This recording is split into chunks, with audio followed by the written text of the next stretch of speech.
Bihar board का एक और क्वेश्चन जो लॉन्ग में पूछा जाता है मिरर फार्मूला डिराइव करने के लिए, उसका डेरिवेशन आज की इस वीडियो में देखेंगे। तो सबसे पहले तो इस साइड हमारा एक मिरर बना हुआ है। अब मिरर में ए बी ऑब्जेक्ट रखा गया है, यहाँ से लाइट अगर पास कर रहा है तो यहाँ पे ये रिफ्लेक्ट हो रहा है। रिफ्लेक्ट होने के बाद हमें पता है इमेज बनेगा। तो यहाँ पे ए बी ऑब्जेक्ट है और ए डैश बी डैश क्या है, ए डैश बी डैश इमेज बन रहा है। जिस पॉइंट पे ये टकरा रहे हैं वहाँ पे क्या हो रहा है, इमेज बन रहा है। अगर हम क्या क्या सपोज किए वो देखेंगे तो B से P का जो डिस्टेंस है हमने उसे U सपोज किया है। उसके बाद C से P का जो डिस्टेंस है उसे हम R सपोज किए हैं और B से P का उसके बाद B डैश P जो डिस्टेंस है उसे हम V से सपोज किए। एक चीज़ हमें पता है क्या कि U जो होता है वो ऑब्जेक्ट के डिस्टेंस को बताता है, V इमेज के डिस्टेंस को बताता है और R जो होता है रेडियस ऑफ कर्वेचर होता है। तो कुछ हम डेफिनेशन टाइप का क्या लिखे, mirror formula is relation between object distance, image distance and focal length.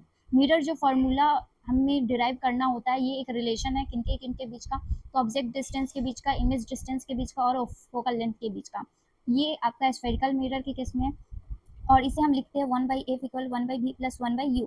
अब हम इसे प्रूव कैसे करेंगे, now let's derive this formula for a concave mirror using similar triangles. कुछ ट्रायंगल्स लेकर के हम इस फार्मूला को जो है डिराइव करने वाले हैं। तो अगर हम ट्रायंगल का बात करें तो हमारे पास ट्रायंगल ए बी सी है। अगर हम यहाँ पे देखेंगे तो ए बी सी ये एक जो है ट्रायंगल बन रहा है। दूसरा ट्रायंगल देखेंगे हमारे पास क्या है, ए डैश बी डैश सी है। तो दूसरा ए डैश बी डैश सी, ए डैश बी डैश सी ये भी क्या है, ट्रायंगल है। अब एक और चीज हम क्या कॉमन देखेंगे, A B C triangle, A dash B dash C, ये दोनों ही ट्रायंगल लगभग लगभग क्या है, तो दोनों ही ट्रायंगल लगभग सिमिलर है, एक जैसा है। सो हम बोल सकते हैं इनका हाइट, इनका जो लेंथ है, इनका लेंथ है, सब जो है आपका आपस में होगा। तो ए बी अपॉन में क्या हो सकता है, ए डैश बी डैश, चूंकि दोनों ट्रायंगल सिमिलर है इस अकॉर्डिंग। बी सी अपॉन में क्या हो जाएगा, तो बी डैश सी हो जाएगा। सो हमने ये लिख लिया है, ये हमने इक्वेशन 1 सपोज कर लिया है। अगेन अगर हम दोबारा ट्रायंगल खोजते हैं तो हमें दो ट्रायंगल क्या मिलेगा, एक हमारे पास ट्रायंगल है ए बी पी, ठीक है, A B P, A B P एक ट्रायंगल है। दूसरा ट्रायंगल अगर हम देखेंगे तो दूसरा ट्रायंगल हमें मिलेगा ए डैश बी डैश पी, ए डैश बी डैश पी, ये दोनों ही ट्रायंगल लगभग सेम है। तो अगर हम इस अकॉर्डिंग लिखेंगे तो ए बी और अपॉन में क्या हो जाएगा, ए डैश बी डैश, दूसरा हम क्या लिख सकते हैं, बी पी अपॉन में क्या हो जाएगा, बी डैश पी। ये चीज़ें हमने लिख लिया, इसे हम इक्वेशन सेकेंड मान लिए। फ्रॉम इक्वेशन 1 एंड 2 करेंगे तो हमें पता है जब LHS बराबर होता है तो वहाँ पे हमें RHS को भी बराबर लेना पड़ता है।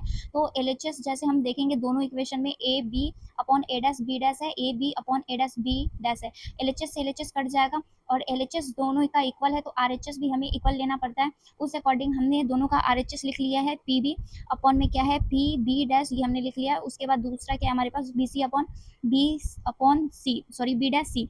अब यहाँ पे अगर हम एक चीज़ देखें, हमें बी सी अगर चाहिए होगा, ये हमारे पास बी सी है, अगर हमें ये बी सी निकालना होगा तो हम कैसे निकाल सकते हैं, P B minus P C करके, मतलब इस पूरे पी बी में से पी सी को घटा देंगे तो हमें मिल जाएगा बी सी। ये आपको ध्यान रखना होगा। बी डैश सी अगर हमें निकालना है, बी डैश सी अगर हमें निकालना है तो हमें क्या करना पड़ेगा, P C minus P B dash करना पड़ेगा। P C minus P B dash करेंगे तो हमें निकलेगा बी डैश सी, ठीक है। तो ये हमने ब्रैकेट में लिख लिया है। अब यहाँ पे जो चीज़ हम सपोज किए हैं यू भी आर ये सब हमें लिखने होंगे। अभी ये आपका जस का तस हो गया है। बी सी का डिस्टेंस हम देखेंगे, मतलब ये जो हमने माइनस किया है वो हम लिखेंगे पी वी। तो जब आप पी वी देखोगे तो पी वी यू है, ठीक है। तो यहाँ पे आपका चूंकि मिरर स्फेरिकल है, स्फेरिकल में भी ये आपका कनकेव मिरर है, तो हमें कनकेव और कन्वेक्स मिरर का साइन कन्वेंशन पता है। साइन कन्वेंशन यूज करेंगे तो यहाँ पे क्या हो जाएगा, माइनस यू हो जाएगा, माइनस करना है तो माइनस हो जाएगा। उसके बाद पीसी है तो पीसी का डिस्टेंस आर है तो आर हो गया।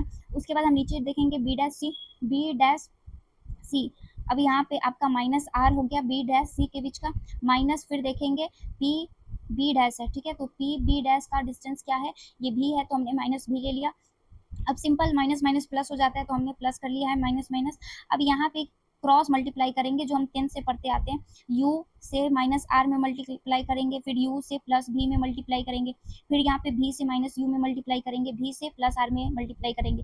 एक चीज़ हमें कॉमन क्या मिलेगा, v से जब हम u में मल्टीप्लाई करेंगे तो माइनस u भी मिलेगा, फिर यहाँ पे भी जब हम u से v में मल्टीप्लाई करेंगे तो u भी मिलेगा। तो हमें दो u भी मिल रहे हैं, एक प्लस में और एक माइनस में। लेकिन हमें पता है जब प्लस वाला इक्वल की साइड आ जाता है तो माइनस में आ जाता है और माइनस माइनस प्लस हो जाता है। तो एक यू भी टोटल दो यू भी हो जाएगा। ये आप क्रॉस मल्टीप्लाई यहाँ पे यूज किया गया है। अब दोनों साइड हम क्या करते हैं, यू भी आर से डिवाइड करते हैं। जब दोनों साइड यू भी आर से डिवाइड करेंगे तो यहाँ पे हमारा क्या होगा, क्या क्या कट सकता है, यू से यू कर सकता है, बी से बी कर सकता है, यू से यू कर सकता है, आर से आर कर सकता है। उसके बाद यहाँ पे क्या कर सकता है, यहाँ पे भी से भी कर सकता है, आर से आर कर सकता है। तो बच्चा क्या है, 2/r, तो 2/r लिख लिए, 1/b 1/b 1/u 1/u। अब हमें पता है, हम फोकल लेंथ का फॉर्मूला जानते हैं, जैसे कि हमारे पास फोकल लेंथ का अगर हम फॉर्मूला का बात करें तो फोकल लेंथ का फॉर्मूला हम क्या जानते हैं, एफ इक्वल होता है r/2। फोकल लेंथ का फॉर्मूला होता है एफ इक्वल r/2। चूंकि यहाँ पे क्या है, r 2/r है, 2/r है, तो यहाँ पे सबसे पहले हम r का अगर वैल्यू निकालेंगे तो r इक्वल क्या हो जाएगा, f से 2 में मल्टीप्लाई करेंगे तो 2f हो जाएगा। अब यहाँ पे r का वैल्यू 2f हम पुट कर देंगे तो क्या हो जाएगा, 2/2f। अब 2 से 2 कट जाएगा 1 टाइम्स में, तो ये आपका आ गया 1/f। सो यहाँ पे लिखा क्या गया है, 1/f इक्वल में 1/b प्लस 1/u। ये होता है मिरर का फॉर्मूला, जो कि एग्जाम के लिए काफ़ी ज़्यादा इंपॉर्टेंट होता है। आई होप आपको मिरर का फॉर्मूला समझ में आ गया होगा, क्लियर हो गया होगा। नेक्स्ट वीडियो में हम ऐसे ही इंपॉर्टेंट डेरिवेशन को लेकर आएंगे। तब तक के लिए धन्यवाद।